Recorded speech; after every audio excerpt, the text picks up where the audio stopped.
اور کہاں ہے اس کا ذکر. اس لیے قرآن کا ایک حوالہ میں نے دے دیا کہ اللہ کہتا ہے اپنی کتاب میں ان کی بھری پڑی ہیں کہ نبی امی نے آنا ہے. اور عیسیٰ علیہ السلام نے مثال دے کر اپنے شاگردوں سے کہا کہ اب جس پتھر کو معماروں نے رد کر دیا تھا نا کہ کہا یہ نکمے بنی اسماعیل کو کہتے ہیں نا کہ یہ امیین ہے، اسماعیل کی اولاد کے ان پڑھ. اب بھی بائبل میں توہین بھری ہوئی کہ یہ جنگلی تھا، شکار کھیلتا تھا، برکت تو ساری اسحاق کی اولاد ان میں سے تھے نا اسرائیلی، ان کی تعریف کر. تو عیسیٰ علیہ السلام نے کہا جس پتھر کو معماروں نے رد کیا وہی پتھر کونے کا پتھر بنے گا. آخری نبی ان میں آئے گا، اب تم سے خدا کی بادشاہت لے لی جائے گی اور ان لوگوں کو دی جائے گی جس کی قدر کریں گے. واقعی اسماعیلیوں میں آ گیا پھر. تو اللہ کہتے ہیں کہ وہ آیا ہے جس کی خبریں موسیٰ عیسیٰ دیتے گئے. اور حفیظ جلندری مرحوم رحمۃ اللہ علیہ نے کیسی بات کی، وہ دن آیا کہ پورے ہو گئے تورات کے وعدے، خدا نے آج ایفا کر دیے صراط کے وعدے. جو صدیوں سے جس کا انتظار کیا آ گیا اور کام بھی اس نے وہ کیا. باقی سب کتابوں میں آدمی پڑھتا کہتا ہے یار یہ کیسی تعلیم ہے، مگر قرآن نے کہا، حضور نے جو کہا کانٹے سے تول لو، یامر بالمعروف و ینہی عن المنکر. جو حکم دیا ہے ہر شریف آدمی پکارے ہوگا مشرق مغرب کہ یہ تو یار بہت ہی اچھی بات، انصاف ہونا چاہیے نا. کوئی ایک بات بھی جو معروف نہیں، حکم نہیں ایسا دیا جس کو لوگ اچھا نہیں سمجھتے، ینہی عن المنکر. اور جس سے روکا ہے جن کی فطرتیں مسخ ہیں وہ بے شک کہتے ہیں دوسرا کہ یار یہ چیزیں روکنی چاہیے، واقعی برائی کی بات ہے. ایسا وَيُحِلُّ لَهُمُ الطَّيِّبَاتُ وَيُحَرِّمُ الْخَبَائِثَ. اور حلال و حرام میں بھی پابندیاں نہیں. بائبل میں آج بھی پڑھیں حلال جانوروں کی یہ چیزیں حرام ہیں، یہ نہیں کھا سکتے کہ خام خواہ کے بوجھ. فرمایا سیدھی سی بات کہ اگر کوئی شے ستھری ہے حلال ہے، موٹا اصول کہ دیکھنے میں اچھی لگتی ہے. اگر مینڈک ہے چھپکلی دیکھنے میں اس کا حسن نہیں متاثر کر، نفرت کرتا ہے یار کیسی مکروہ، حرام. فرمایا ظاہری یا باطنی جو بھی گندی چیز ہوگی حرام ہے، اصول سمجھ لو. اور جو صاف ستھری اور اچھی چیزیں وہ حلال. موٹا یہ کام اس نبی امی نے کیا. اور جو خام خواہ کی پابندیاں اور بہت جو ان پر تھے اتار دی. ایک ہی بوجھ سن لیں، یہ ہندوازم میں بھی ہے بائبل میں کہ اگر کوئی شخص جنبی ہو جائے تو غسل کر لے. نہا لیا اس نے نہیں، پاک نہیں، اب بھی شام تک وہ ناپاک ہے. نہا لیا بیچارے نے اب بھی ناپاک. اور اگر وہ کسی چارپائی پر بیٹھ گیا وہ چارپائی بھی نہ، اور جو اور بیٹھیں گے وہ بھی ناپاک ہوتے جائیں گے. اور سب کو نہانا پڑے گا، کپڑے دھونے پڑیں. کتنی مصیبت ہے، بوجھ اور بیڑیاں. اللہ کے رسول نے کہا نہا لیا سب پاک ہو گئے. کپڑے کا بھی ہے جہاں داغ لگا ہوا وہ دھو رہا، باقی کپڑا پاک ہی ہے. خود رسول کریم علیہ السلام نماز کے لیے جاتے، جہاں کچھ منی کا اثر ہوتا دھو دیتے، باقی وہ لوگوں کو داغ نظر آتا کہ یہاں دوسا جا کر نماز پڑھاتے. آسان دین. تو فرمایا وہ ساری بیڑیاں اور بہت جس میں لوگ ڈھکڑے ہوئے تھے کرا رہے تھے اتار دی. اور اب اللہ پاک فالذین آمنوا بی وعزروہ ونصروا واتبعوا النور الذی انزل معہ اولئک هم المفلحون. میں یہاں تک رہتا ہوں کہ اب جو ہے اس نبی امی کو مان لیں گے، کسی اور کو اب ماننے کی ضرورت نہیں، اس کو مانو. وعزروہ.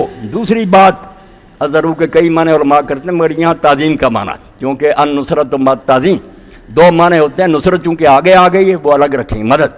اب تعظیم ادب کریں، پروٹوکول دیں.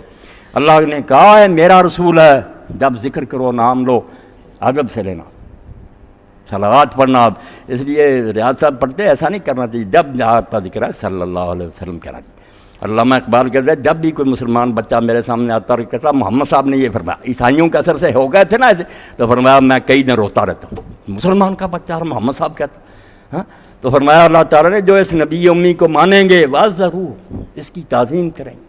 ذکر آئے تو پہلے بھی تعریف کے کلمے، بعد میں بھی درود و سلام. ادب کرو، اللہ کا نائب اور دنیا میں تمہارا رب پیشوا و ناصر ہو، اور اس کی مدد کرو. مدد کیا کریں جو ہم چھوڑ بیٹھے، تو جو دین لے کر آیا اس کی مدد کرو. یہ دین مغلوب نہیں ہونا چاہیے. سارے دین پاؤں تھلے روندے جائیں، صرف دنیا میں جھنڈا لہرا ہے تو رسول اللہ کا جھنڈا. یہ جو ہم سے چھیننا چاہتے ہیں کہ نہیں اسلام بڑا پرامن مذہب ہے، دوسرے بھی رہے، غلط بات ہے، وہ باطل ہے. جیسے آپ منشیات فروشوں کے خلاف سزائے موت دیتے ہیں اور کہیں جو جہاد میں پکڑ لو پھانسی پر چڑھا دو، آپ جیسے ان کو مولک سمجھتے ہیں، ہم کفر کو ایسا مولک سمجھتے ہیں. دین ہمیں بتاتا کہ یہ نشے کی چیز تو کوئی بھی نہیں، اس پر دنیاوی حکومت قانون میں یہ کفر جو سکھا رہے ہیں دوزخ میں بھیج رہے ہیں. اس لیے ہم جبر ختم کریں گے اس کو کچھ دہشت گردی کرے تو تیسرا ہی بکتا رہا. دہشت گردی نہیں، جیسے منشیات فروش کو پھانسی پر لٹکانا دہشت گردی نہیں، امن قائم کرنا. دنیا میں جو کافر ہیں خدا کے باغی، ان کو یہی بڑی رعایت ہے کہ ہم زبردستی ایمان نہیں ان کے اندر اتار سکے، بے بسی ہے.